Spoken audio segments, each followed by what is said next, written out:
Tunaendelea mtazamaji, na kama nilivyosema awali kabla tujaenda katika mapumziko mafupi, wapo wenzetu ambao nao wameguswa, wamesikiliza kisa na wao wana maoni yao. Zawadi ambayo mzazi yote anaweza kumpa mtoto wake ni elimu, kwa sababu elimu ndio itakayomwendeleza hata yeye anapokuwa ameondoka duniani. Kuna wazazi wengi sana ambao unaona wamewekeza katika watoto wao, na sio tu kwa sababu ya wao kuwa na maisha mazuri, lakini pia kwa sababu ya wao kujitambua. Kuna tofauti kati ya mtoto aliyesoma na mtoto ambaye hajasoma. Kwa mzazi uliyepo huko, mtoto wako ndio investment ulionayo katika dunia hii. Unaweza kuwa na manyumba, unaweza kuwa na magari, lakini kama huna mtoto muelewa, ama huna mtoto ambaye akili yake imefundishwa, ameona ukuta za blackboard shuleni, basi bado hujaa mzazi bora. Kwa sababu mzazi yote lazima aache kizazi kilicho bora. Kizazi hicho unakiachaje bora? Unakiacha kwa elimu, na unakiacha kwa kuinvest katika kitu ambacho kipo bora, ambacho wewe pia ulipewa. Ingekuwaje kama wewe ungenyimwa kile ambacho unamnyima mtoto wako? Isingekuwa kitu kizuri. So mimi naona kwa mzazi ambaye unamnyima mtoto wako elimu, ni kwa sababu either una matatizo yako binafsi, unajichukia binafsi, unaona kwamba yule astahili ambacho wewe ulipewa, ambacho nawe pia labda yamkini hukustahili kupewa. So lazima uanze kwanza na kudiu na wewe mwenyewe. Kwa nini umnyime mtoto wako elimu? Kwa sababu mzazi yote ambaye ni muelewa hawezi kumnyima mtoto wake elimu, kwa sababu mtoto wako ni damu yako, mtoto wako ndio future yako. Una miaka mingapi ya kuishi? Kuna kipindi utafika utahitaji huyo anayemnyima elimu aje akusaidie. Huyo anayemnyima elimu ndio huyo ambaye atakuletea sifa, ama atakuletea heshima, ama atakuletea kudharaulika baadaye. Kwa sababu watu wote watakao kunyoshia mikono, watakunyoshia mikono either kwa mazuri ama kwa mabaya. Na hakuna heshima kama unapokuza mtoto aliye bora, ambaye atakuwa kitu cha mfano katika jamii au kizazi cha leo. Sawa, mzazi atapenda kumsomesha mtoto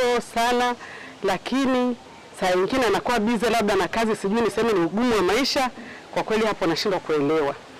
Atajitahidi sana kumsomesha, lakini mtoto anaishia kuzurura hivyo. Alafu ni kwamba wakati mwingine tunashindwa hata kuelekeza watoto katika maadili ya kimungu zaidi, kiroho. Unakuta watoto huwezi jua kwamba mtoto ni Muislamu, ni Mkristo, ni nini, haeleweki.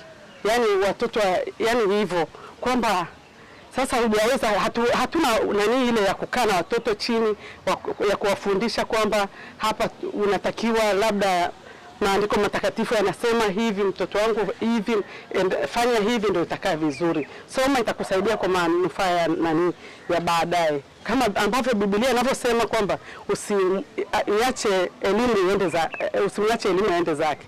Kwa hiyo ndio hivyo. Japo serikali yetu inajitahidi sana, hata rais wetu anajitahidi kwamba elimu bure kwa wote, lakini kwa kweli inakuwa changamoto sana.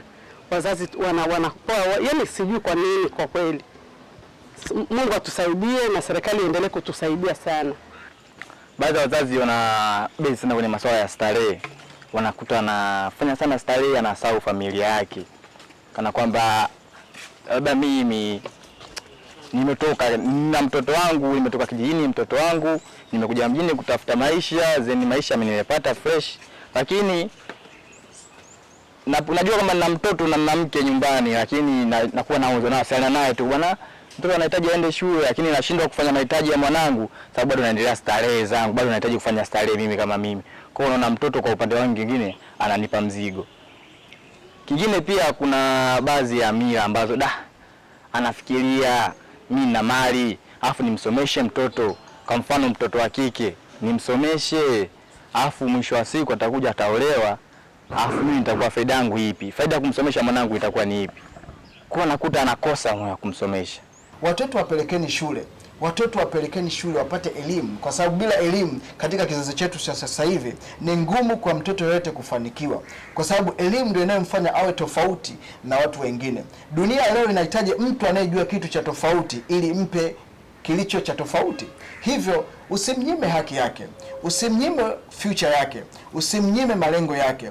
Mpe elimu. Anaweza asimalize shule, lakini at least umefanya au umejitahidi kile ambacho umeweza katika nguvu zako. Kama nguvu unazo, kama uwezo nao, mpe anachostahili mtoto wako, kwa sababu ndio maana ulimzaa, ili uweze kumhudumia na uweze kumfanya awe bora kuliko wewe hapo. Sisi wazazi tunawajua watoto wetu tuliowazaa.